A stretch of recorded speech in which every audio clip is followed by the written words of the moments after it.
Assalamualaikum warahmatullahi taala wabarakatuh. So hari ni cikgu nak ajar tentang bab yang terakhir dalam prinsip perakaunan, iaitu bab ke-9, iaitu tentang pembetulan kesilapan yang berlaku dalam akaun. Okey. So seperti mana yang kita tengok dekat depan mata kita semua ni, soalan nombor 22. Okey, ini yang kita akan buat. Okey, yang mana Cik Nurul, seorang kerani akaun Big Bang Trading, telah menyediakan imbangan duga pada 30 Jun 2022 yang tidak seimbang. Okey, pernyataannya tidak seimbang. Okey, cikgu nak tunjuk terus dulu kepada soalan, iaitu apa yang kita kena buat. Pertama, kita kena membetulkan kesilapan di atas melalui jurnal am dan ledger. Bermaksud kita kena sediakan jurnal am dan ledger tau. Alright, okey. Kedua, kita kena sediakan imbangan duga pada 30 Jun 2022 selepas semua pembetulan itu telah dilakukan. Okey. So ini soalan dia. Okey, cikgu nak tunjuk kertas yang cikgu dah buat, yang kertas cikgu dah conteng. Okey, formula ni memang cikgu saja tulis supaya untuk tidak kita lupa balik, iaitu aset, belanja, ambilan, liability, equity dan hasil. So kontra dia, okey, kontra kepada akaun ni adalah pulangan. Kalau sini jualan, dekat sini pulangan jualan dia sebelah debit. Okey, kalau belian, belanja, okey, pulangan belian dia sebelah kredit. Okey, terbalikkan dia lah. Okey, first untuk pengetahuan semua, dia dah nyatakan, dia kata ini tidak seimbang. Maksudnya apa yang berlaku dalam imbangan duga ni, okey, kita tengok tidak seimbang, ada tersalah catat. Kita dah belajar kan? So, ini fungsi balik. Contohnya dekat sini yang cikgu kenal pasti. Okay, insurans. Insurans ni merupakan belanja. So, belanja letaknya sebelah debit. Tapi dekat sini, okay, sorry, insurans betul. Sorry, cikgu tanda ni kerana ada kaitan dengan ni lah. Okay, kita cari yang salah. Okay, cikgu tanda dekat ni. Pulangan masuk. Okay, pulangan masuk ni sepatutnya sebelah debit. Okey, pulangan masuk ni adalah sebelah debit, tapi dicatatkan sebelah kredit. Okey, sebelah kredit. Sebab apa? Ia kontra kepada jualan. Dia kontra kepada jualan. Maksudnya kita jual, lepas tu orang pulangkan semula barangan jualan tersebut. Okey, ini satu. Yang kedua yang cikgu kenal pasti, yang cikgu tik. Okey, yang cikgu kenal pasti yang kedua adalah gaji. Okey, gaji adalah belanja.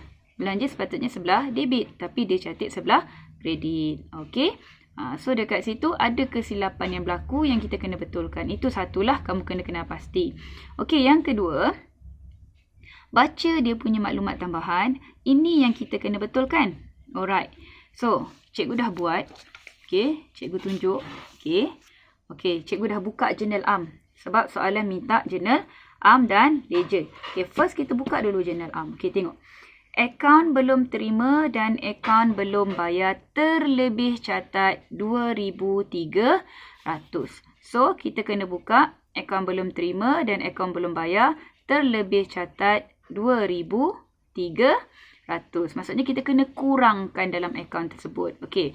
Akaun belum terima sepatutnya sebelah debit. Betul. Penambahan dia berlaku sebelah debit. Okey, cikgu boleh conteng sebab tadi ing pula. Okey, tak apalah. Penambahannya berlaku sebelah debit. Okey, so kalau kita nak kurangkan, kita kena kreditkan akaun belum terima. Okey, akaun belum bayar pula merupakan liability. So, penambahan dia adalah sebelah kredit. Okey, bila penambahan dia sebelah kredit, nak kurangkan dia, kita kena debitkanlah dia. Akaun belum terima, penambahan dia sebelah debit. Kalau kita nak kurangkan dia, kita kena kreditkanlah dia. Alright? Okey, cuba tengok cikgu buka jurnal am. Okey. Cikgu dah cakap tadi, akaun belum bayar sebab dia dah terlebih catat kan. So, kita nak kurangkan dia. So, akaun belum bayar, kita kena debitkan dia. Dan akaun belum terima, kita kena kreditkan dia. Okey? Sebab itulah dia punya lumrah kehidupan dia. Kalau akaun belum bayar, kalau penambahan berlaku dalam akaun belum bayar, catatannya adalah sebelah kredit. Sebab apa? Sebab dia liability. So, kalau nak kurangkan dia, kita catat sebelah debit. Macam tu juga dengan akaun belum terima. So, jangan lupa tulis keterangan pembetulan kesilapan, iaitu merekodkan kesilapan saling mengimbangi. Okey. Next. Okay, kita pergi. Kedua, settle nombor 1. Kedua, akaun premis termasuk belanja membaiki premis sebanyak 3,000. Maksudnya, akaun premis kita dah tersalah catat, kita termasuk belanja membaiki premis. Kita catat dalam belanja membaiki premis sebanyak 3,000. So, sekarang ni, akaun premis ni terkurang 3,000. So, kita nak buat penambahan pada akaun premis. So, kita kena akaun premis termasuk belanja membaiki premis sebanyak RM3,000. So, yang ini, okay, premis kita kena kreditkan dan belanja membaiki premis kita kena debitkan. Okay, maksudnya dia tersalah catat. Sepatutnya masuk dalam akaun belanja membaiki premis. Okay, so kita catat dekat situ. Nampak salah merikut kesilapan prinsip. So, belanja membaiki premis berlaku penambahan dan premis berlaku penolakan. Sebab dia tersalah catat, tersalah prinsip tadi. Okey, kita pergi yang ketiga. Belian alat tulis bernilai 120 tersilap catat dalam akaun belian. Maksudnya, sepatutnya kita catat dalam alat tulis tapi kita catat dalam akaun belian. So, belian kita nak tolak. Belian merupakan belanja.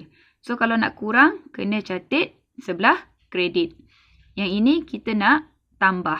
Tambah dia letak sebelah debit. So, pergi kat journal am. Alat tulis, kita debitkan 120. Belian, kita kreditkan 120. Okey. Merekodkan kesilapan prinsip. Sama dengan soalan kedua tadi. Okey, ketiga. Belian alat tulis. Sama dengan soalan yang kedua tadi. Okey, keempat. Pemilik terlupa merekodkan ambilan lengkapan kedai bernilai 900 untuk kegunaan peribadi. Maksudnya dia terlupa catat, dia tertinggal catatan. Okey, maksudnya ambilan berlaku penambahan, lengkapan berlaku pengurangan. Okey, ambilan penambahan berlaku, kita akan catat sebelah debit. Balik aset belanja ambilan. So, ambilan sebelah debit, jadi nak tambah kena letak sebelah debit. Okey, lengkapan dah berkurang dekat kedai sebab kita dah ambil. Jadi, lengkapan sepatutnya kalau nak penambahan letak sebelah debit tapi bila berkurang kita kreditkan dia. So, tulis dekat dalam journal am, ambilan 900, lengkapan 900. Merikod kesilapan ketinggalan. Okey, next. Okey. Tunai sebanyak, nombor berapa ni 5 Tunai sebanyak 800 yang dikeluarkan untuk membayar insurans nyawa peribadi. Perkataan peribadi. Ini secara automatik untuk kegunaan sendiri. Ianya kategori ambilan. Faham? Telah dicatatkan di sebelah debit akaun insurans. Sepatutnya kita debitkan sebelah mana? Debitkan ambilan lah. Ya, dia ambil tunai. Tunai, okey, masuk dalam akaun ambilan. Dan kreditkan akaun insurans. Okey, keluarkan balik daripada akaun insurans tadi, kita kreditkan lah. Okey, kalau tak faham kenapa, sebab insurans ni merupakan belanja. Penambahan berlaku sebelah debit. Kalau nak kurang, letakkan sebelah kredit. Okey, awak kena fahamkan sistem abalih tu dengan baik. InsyaAllah awak boleh buat lah. So, pindah. So, awak dapat ambilan debit, insurans, kredit. Amount ikut apa yang dinyatakan. Okey, pembetulan kesilapan merikodkan kesilapan prinsip. Okey, next. Belian barang niaga secara kredit 1450 direkodkan sebagai 4150 dalam buku catatan pertama. Okey, kelas. Yang ni kena buat calculation sikit. Berapa dia terlebih catat. Okey, nanti awak ambil 4150 ni. Dia 1450 je. Tapi kita catat 4150. Okey, berapa perbezaan catatan? So, 4150 tolak dengan 1450. Awak akan dapat 2700. Saya dah kira. 2700. So, 2700 ni kita kena keluarkan. Keluarkan daripada mana? Okey, akaun belian. Akaun belian. Okey, so, dan kita kena keluarkanlah juga daripada akaun belum bayar. Dua-dua kita kena keluarkan. So, kita kena tolak dia. Macam mana nak tolak? Okey, belian sepatutnya kita letak sebelah debit kan. So, kalau nak tambah, kita kena letak debit lah. Ni kita nak kurangkan amount. Kurangkan amount, kita letak debit ke kredit. Kita akan letak sebelah kredit. So, belian kita kreditkan 2700. Akaun belum bayar, ini adalah liability. Jadi dia sebelah kredit. So, sebarang penambahan kita kena kreditkan. Tapi now kita nak kurangkan dia. Jadi kita kena debitkan akaun belum bayar. So, tengok cikgu catat dalam journal am. Akaun belum bayar, debit. Sebab kita nak kurangkan dia. Belian kita kredit. Sebab dia terlebih catat. Amount ni tak sepatutnya ada dalam akaun tersebut. So, pembetulan kesilapan merekodkan kesilapan amount. Okey, cikgu harap semua boleh faham lah untuk journal am. So, bila dah buat journal am, saya dah jawab dah soalan journal am. Dia nak minta ledger pula. Jadi, kita buka lah ledger. Okey, first, kita tengok satu dekat journal am ni. Tengok satu dekat journal am ni. Okey. So, kita kena buka akaun ledger, akaun belum bayar. Partner dia, akaun belum terima. Okey, tengok sebelah sini pula. Minta maaf lah conteng-conteng sikit. No? Alright, okay. So, akaun belum bayar. Bukan akaun belum bayar, kita debit. Okay, akaun belum bayar, kita debit. Tapi kenyataan dia, kawan dia. Akaun belum terima. Okay. So, baki ni ambil daripada imbangan duga. Cari akaun belum bayar. Baki dia 17,200. Catat sebelah kredit. Memang betul. Tak ada salah catat. Pindah dulu dekat akaun belum bayar. Baki BB 17,200 saya dapat daripada imbangan duga. Okey, akaun belum terima 2,300 saya dapat daripada journal am selepas pembetulan dilakukan. Okey, kenapa sebelah debit? Sebab akaun belum bayar debit. Jadi catatan dia, kawan dia akaun belum terima lah. Okey, bila awak dah buat sepatutnya awak tinggalkan kosong dulu. Belian ni mana saya dapat ni, ada kat bawah ni, nanti saya tunjuk. Alright. Okey. So, mudah saja awak kena pindahkan saja. Okey, dah buka akaun belum bayar, buka akaun belum terima. Akaun belum terima pula. Okey, catatan dia sebelah kredit, catatlah sebelah kredit. Penyataan dia apa? Akaun belum bayar, kawan dia tadi. 8,600 ni saya dapat daripada mana? Imbangan duga. Okey, saya dah tutup akaun. Kenapa? Saya dah tulis semua sampai belakang. Okey, so sekarang saya nak shortkan video ni.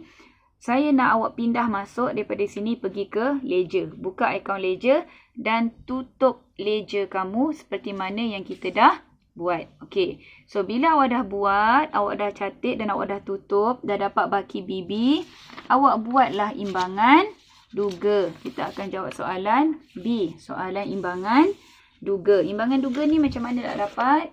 Okey, ini dia imbangan duga. Okey, mana yang tak ada kaitan? Nampak tak Cikgu Star ni? Yang Cikgu Star ni semua ada kaitan. Maksudnya perlu pembetulan. Okey, dengan ni 18,000 yang Cikgu bulat ni. Ini semua kesalahan, kesilapan yang Cikgu Star. Yang lain tu tidak ada kaitan. Bila tak ada kaitan, awak pindah masuk terus dalam akaun imbangan duga. Yang tak ada kaitan, pindah dulu masuk dalam akaun duga. Yang ada selepas itu barulah diikuti dengan akaun yang ada pembetulan. Mana nak dapat semua tu, kelas? Dapat daripada ledger. Tengok baki BB kamu. Contoh akaun belum terima. Baki BB sebelah debit 6,300. Pindah masuk ke imbangan duga. Akaun belum terima debit 6,300. Okey? Boleh? Mudah kan?